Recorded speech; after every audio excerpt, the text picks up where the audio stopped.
This is a further maths question on calculus.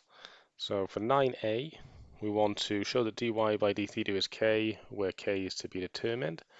So the easiest way to do this is through implicit differentiation. If I take sine of both sides, I attain sine y equals cosine theta. So I want dy by d theta, so I'm going to differentiate both sides with respect to theta. Remembering my standard implicit differentiation result, if I want to work out df of y by d theta, that is going to be df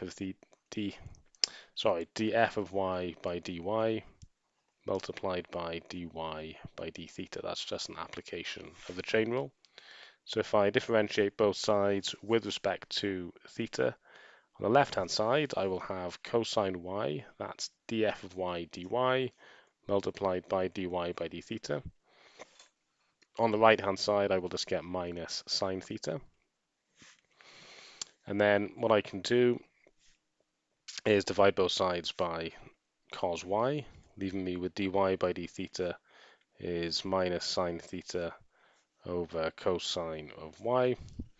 Now, cosine of y is the same as,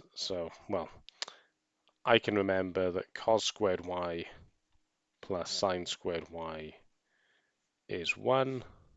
So sine squared y is going to be 1 minus cos squared y. Now, because theta is between 0 and pi, that means that both sine of y and cos of y are positive. So sine of y is going to be the positive square root of 1 minus cos squared y. And similarly, cos of y is going to be square root of 1 minus sine squared y. So I can write dy by d theta as minus sine of theta over the square root of 1 minus sine squared y. But remember, sine of y is cos of theta. So on the bottom, I just get 1 minus cos squared theta. But of course, that is going to become the square root of sine squared theta, which is going to be sine theta, leaving me with dy by d theta equal to minus 1. So k is minus 1. For question B, we want the value of the gradient of the curve. So that is going to be the value of dy over dx at this specific point, or the specific value of x. So I'm going to work out dy over dx using the product rule. So I will do the differential of x cubed, which is 3x squared, multiply that by arctan of 4x, plus the differential of arctan of 4x times x cubed. So I'll have the x cubed at the start, and I remember the standard result that d by dx of arctan of x is 1 over 1 plus x squared. So with the chain rule, I'm going to get 4, so that's the differential of 4x times the differential of arctan of 4x with respect to 4x, which is 1 over 1 plus 4x all squared. This will give me 3x squared arctan of 4x plus 4x cubed over 1 plus 16x squared. Now I want this specifically when x is pi over 2. So if I substitute in pi over 2, I should get 3 pi squared over 4 times arctan of 4 times pi over 2 is going to be 2 pi. And then plus 4 times pi cubed over 8 over 1 plus 16 pi squared over 4.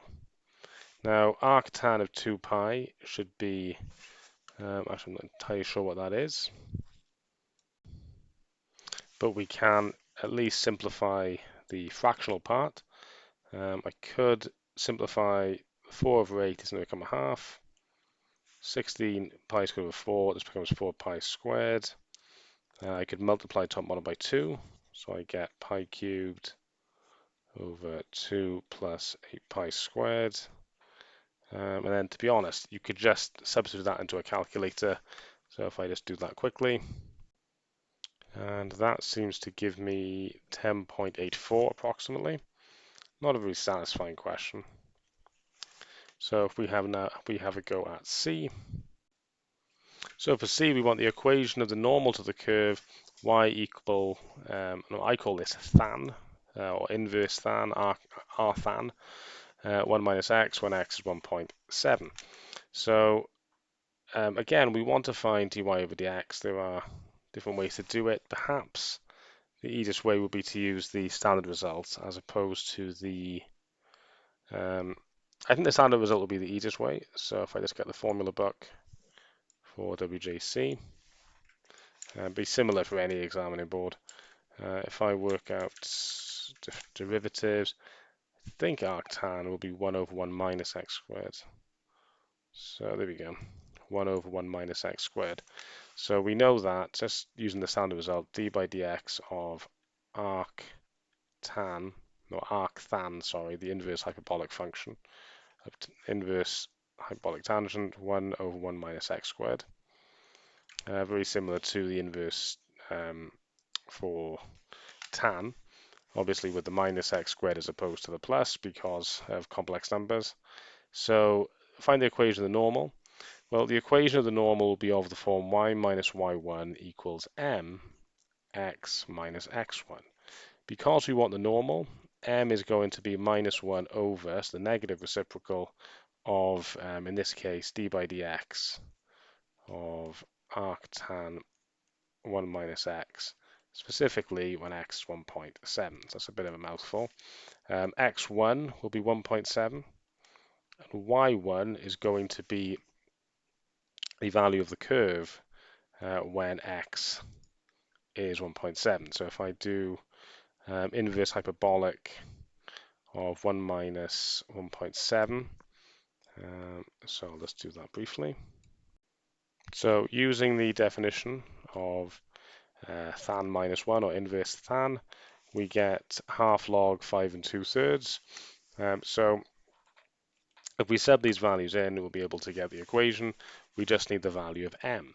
So remembering the standard results, we can work out the derivative, so dy over dx. So using the chain rule, if I differentiate 1 minus x, I will get minus 1, multiplied by 1 over 1 minus x all squared. Now specifically I want this when x is 1.7. So that will give me minus 1 over 1 minus 1.7 minus 0.7 squared. So that gives me minus 1 over 1 minus 0.49. So we get minus 1 over 0.51. There's not a lot that we can do there.